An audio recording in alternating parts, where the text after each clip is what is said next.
In a quiet, forgotten town, as the last bus of the day sighed to a halt, a story began. It was a chilly evening, the kind that seeps into your bones, and on board climbed a little girl who seemed to carry the weight of the world on her small shoulders. Her clothes were worn thin, her shoes were more holes than leather, and her eyes, wide and weary, held a silent plea. The bus conductor, a kind-faced man in his middle years, started his routine, moving down the aisle with a practiced gait. "Tickets, please," he'd call out, his voice a familiar rumble in the quiet hum of the engine.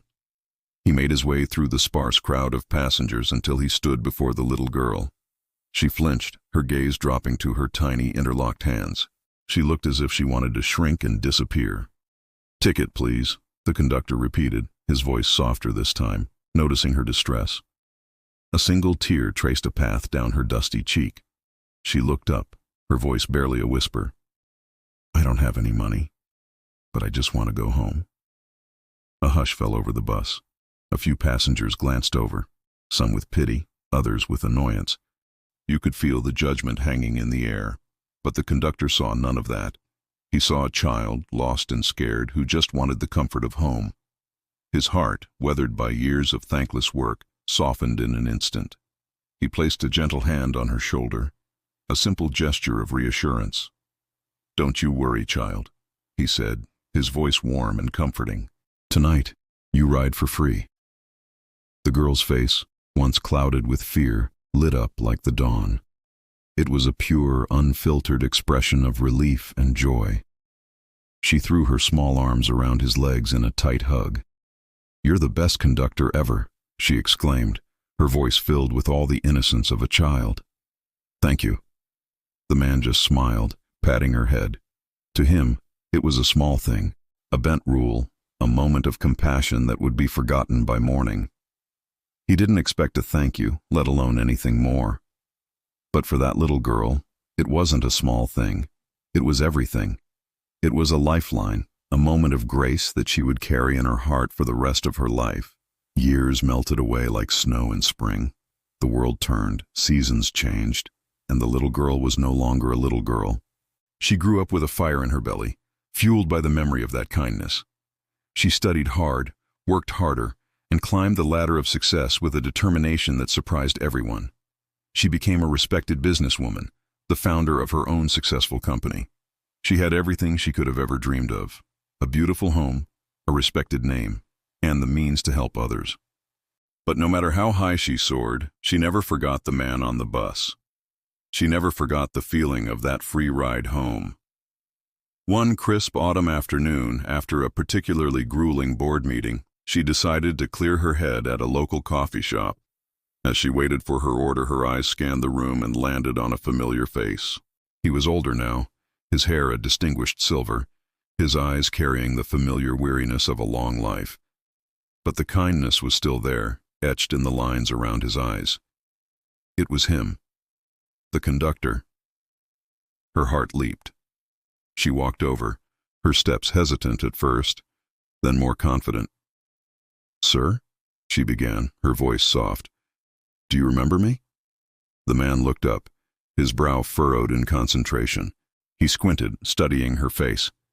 And then, a slow smile of recognition spread across his lips. A faint laugh escaped him. "The little girl," he said, his voice raspy with age.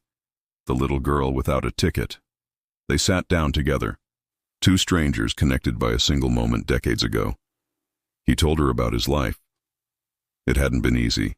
He spoke of his only son, a bright boy with a brilliant mind, who was struggling in school. The boy had so much potential, but he was falling behind, lost in a system that didn't have time for him. He needed extra help, proper guidance, tutors who could unlock the genius the conductor knew was inside him. But a retired bus conductor's pension was barely enough to make ends meet, let alone afford the kind of education his son deserved. His voice broke as he confessed his deepest fear. "I just want him to have a better life than mine," he whispered, the raw emotion of a father's love laid bare. The woman listened, her heart aching for him. Every word he spoke resonated with her own past. She saw the same desperation in his eyes that she had once felt on that bus. Without a second thought, she reached across the table and placed her hand over his. Her touch was firm, reassuring. "Don't you worry," she said, her voice steady and clear. "From this day forward, I will take care of your son's education, all of it." Tears welled up in the old man's eyes, not of sadness this time, but of overwhelming gratitude. He tried to speak, to find the words to express the immense relief flooding his soul. I don't know how to thank you," he stammered. She smiled, a gentle, knowing smile. "Don't thank me," she replied softly. "Years ago, when I was a scared little girl with nothing, you gave me a ticket home. You gave me a chance. Today, I'm just passing it on. I'm doing for your son what you once did for me." The conductor's heart swelled with a feeling he couldn't quite name. It was pride. It was joy. It was the profound realization that the world, in its own mysterious way, keeps a perfect balance. That simple act of kindness, a moment he had long forgotten, had not disappeared into the past. It had grown, blossomed, and returned to him when he needed it most. As he walked home that evening, the city lights seemed to shine a little brighter. He realized a profound truth. Kindness is never wasted. It's an investment in humanity. You may not see the returns for days, or months, or even years, but it always finds its way back, often in the most beautiful and unexpected forms, creating miracles where there was once only despair. What goes around truly does come around. A small act of compassion can ripple through time, changing not just one life, but generations. Thank you so much for watching. If this story touched your heart, please consider liking this video and subscribing to our channel for more content that inspires. We'll see you in the next one.